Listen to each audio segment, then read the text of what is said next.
Another week, another couple headlines and news related to the Carolina Panthers offseason. It's been a crazy one thus far, and it's only just getting started. Free agency is still a couple weeks away, but the Panthers are continuously in the news when it comes to different moves they're going to make. So in this video, we're going to talk about some of the news and headlines that came out the past few days, and I'm going to react to them and give you my feedback and what you can expect going forward. But before we get into all that, make sure you guys hit the subscribe button, because my name is Aaron Duncan here with the Necessary Bluntness Sports Talk. On this channel, I do recap and analysis of the Carolina Panthers and the whole NFL. So if you want to stay up to date with all the news and stuff that's going on with this offseason, because it's going to be crazy. So you got to make sure you are subscribed and hit the bell icon when you subscribe. That way you get a notification when I drop these videos, because like I said, there's new headlines and craziness happening every other day. So you got to stay up to date and you got to stay subscribed, man. So make sure you do that. And make sure you go ahead and give this video a thumbs up, please, and thank you. And before we get into the video, I got to stop and give a special shout out to Alex Fankill and my boy Noah for buying me a beer. If you want to support the channel, you can also buy a beer also for me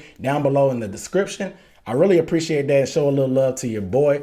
I give you a special shout out, obviously. Shout out to Noah, shout out to Alex. So first things first, you probably have already heard that the Panthers have let go of star defensive tackle KK Short after 8 seasons with the team. Unfortunately, KK Short has been injured the past 2 seasons with that same shoulder injury. With him being the highest paid player on the team and the new coaching staff and new regime, the writing was pretty much on the wall for KK to probably get cut. That way we could free up a lot of money for free agency. Of course, if you've been watching my channel for a while, you knew I dropped the offseason outlook probably a couple months ago, and I'll link it up here if you're brand new to the channel, where I talked about the other moves that the team needed to make to free up some cap space. The number one move for me was to get rid of KK Short. Now, I'm not just going to act like this is Madden. KK Short is a very special player to me. One of my favorite players on this team. You know, back in 2015, this dude was a beast. This is the reason why he got that big boy contract. A lot of us were looking at Dave Gettleman sideways when he drafted defensive tackles like KK Short and Star Lotulelei. But at the same time,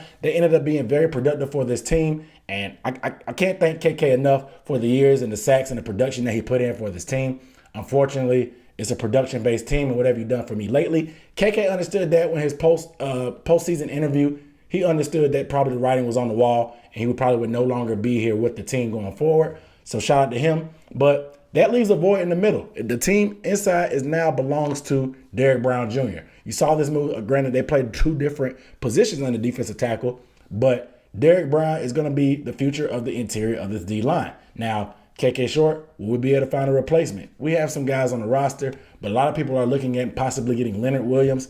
If we can get him for a cheap or a reasonable amount, who knows? Maybe we go in the draft and draft some young talent.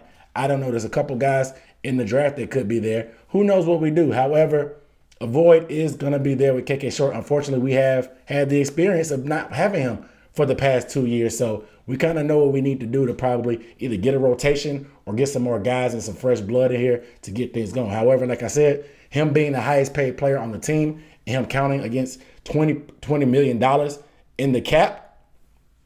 I mean, I'm not a mathematician or a capologist. I just play it on the internet. But you can see the writing was on the wall. And this is where we are. I hope KK finds a good spot, gets to a place where he can compete for a Super Bowl. Maybe he goes to Buffalo like everybody else does. Then leaves Carolina. Maybe he goes to Washington, where some people leave too and go and play after they leave Carolina. I don't know. But I think Buffalo may be most likely since they're closer to getting a championship. And KK may want to go play back with guys like Mario or Star Lotulelei, guys that he's comfortable playing with, and with coaches like Sean McDermott, who he's thrived under, and who could probably be a great, have a great post Carolina career with. So shout out to KK Short, man. Salute to you, bro. One of my favorite Panthers of all time. And it seems like pretty much the whole 2015 team that went to the Super Bowl is gone now, guys. Like, that's how quickly the NFL can change. It's literally been, 5 seasons? And the team has been wiped off the face of the earth. Like, nobody. No GMs, no coaches, no quarterbacks, not even the same owner. Like, we're a brand new team from there. So it's really bit uneasy when it comes to the future of this team and what to expect. It's kind of exciting, kind of nerve-wracking, kind of makes you anxious about what's coming up. But salute to KK Short, and hopefully we can get back to that Super Bowl ways. But to see that we completely turned the whole page on that Super Bowl roster, it's a little bittersweet, man, but it is what it is. The next headline, of course, is not really facts or whatever.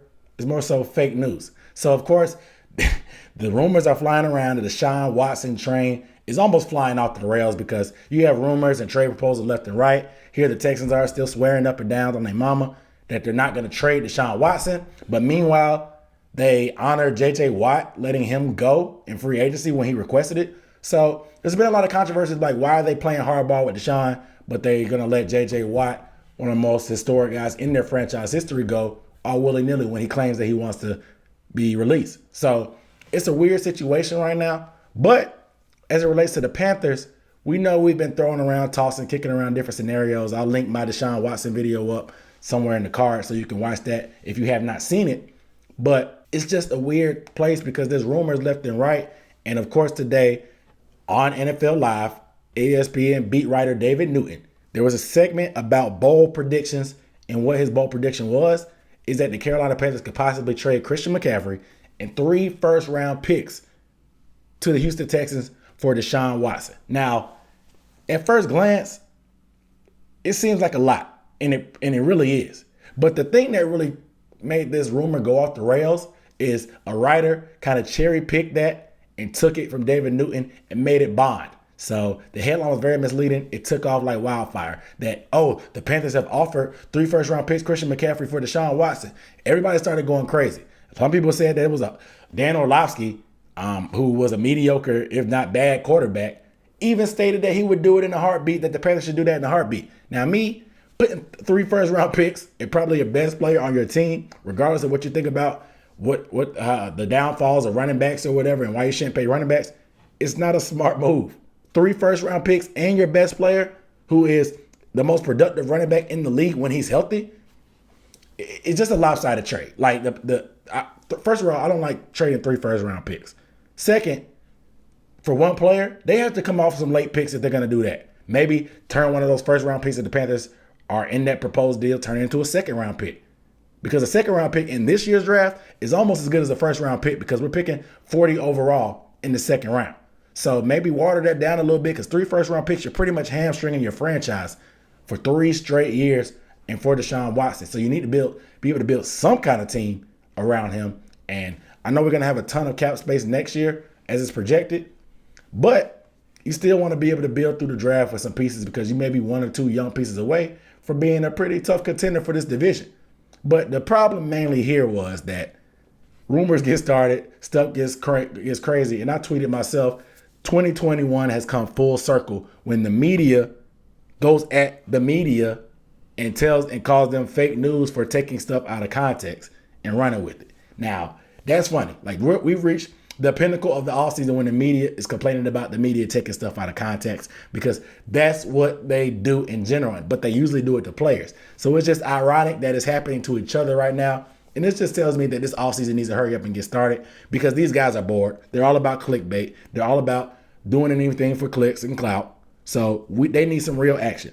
But the beef of that is, like I said, 3 first-round picks, too much, period. I like Deshaun Watson. I want him. 3 first-round picks and Christian McCaffrey is a lot. Any deal that doesn't have Teddy Bridgewater in it when it comes to Deshaun Watson is a no-go. Like, we're not going to have Deshaun Watson on the roster and Teddy Bridgewater. We're not going to pay a backup quarterback $20 million. We're not in any position to cut Teddy Bridgewater this year. So trying to have a $40 million quarterback and a $20 million quarterback as a backup doesn't make sense. So 3 first-round picks, Christian McCaffrey, just doesn't work. Now, could you get away with 2 firsts, Christian McCaffrey, Teddy Bridgewater for Deshaun Watson, and maybe a 3rd or a 4th-round pick? Now we're talking a little bit more because you're actually getting another pick back to kind of soften the blow, and you're unloading that quarterback salary, and you're unloading that running back salary that you have. Now you have room to pay Moton, you have room to pay Curtis Samuel, and you have room to pay DJ Moore next year and do all those other moves that I described in my offseason video. So the rumors are going to keep flying around, guys. If you notice, a lot of my recent videos have been around rumors.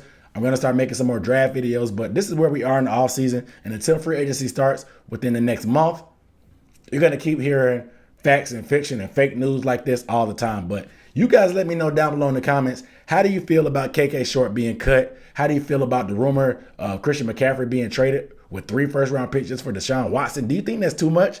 Do you think that's just right? Do you think that we should offer Teddy Bridgewater in the deal, that he has to be in the deal? Do you agree with me? Let me know down below in the comments. But without further ado, make sure you are subscribed to the channel. Like I said, with Panthers content coming like hotcakes. So make sure you guys are subscribed.